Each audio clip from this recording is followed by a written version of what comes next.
Baik, di sini saya akan membacakan materi yang berjudul kebijakan dividen. Nah, kebijakan dividen itu apa sih? Jadi, kebijakan dividen itu bagian yang tidak dapat dipisahkan dengan keputusan pendanaan perusahaan. Nah, kebijakan dividen ini juga merupakan keputusan yang akan diambil apakah laba akhir tahun akan dibagikan sebagai dividen kepada para pemegang saham atau akan digunakan sebagai laba ditahan guna untuk menambah modal dalam pembiayaan investasi di masa yang akan datang.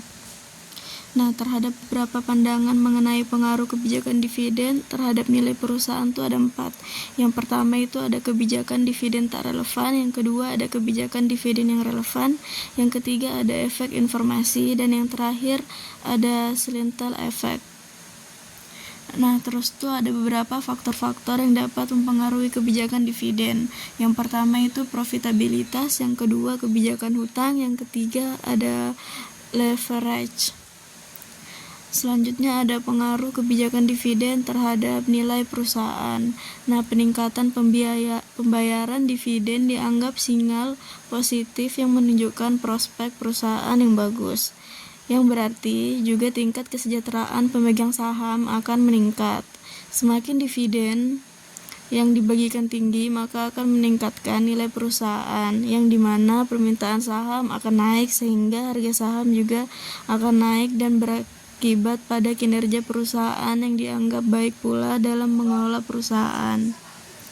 Selanjutnya itu ada penilaian perusahaan. Yang ini ada 3. Yang pertama itu ada nilai ditentukan untuk suatu waktu atau periode tertentu. Yang kedua ada nilai harus ditentukan pada harga yang wajar. Yang ketiga ada penilaian tidak dipengaruhi oleh kelompok pembeli tertentu. Metode dan teknik yang telah dikembangkan dalam penilaian perusahaan antara lain menyatakan bahwa ini ada 6. Yang pertama itu pendekatan laba, antara lain metode rasio tingkat laba atau metode kapitalisis proyeksi laba. Yang kedua pendekatan arus kas, antara lain metode diskonto arus kas. Yang ketiga pendekatan dividen, antara lain metode pertumbuhan dividen. Yang keempat pendekatan aktiva, antara lain metode penilaian aktiva. Yang kelima ada pendekatan harga saham, dan yang terakhir ada pendekatan economic added atau EFA.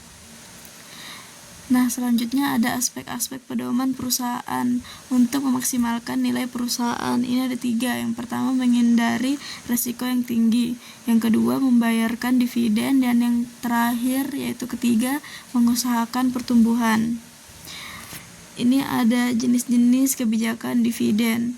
Yang pertama kebijakan dividen stabil, yang kedua kebijakan dividen konstan atau constantly dividend policy.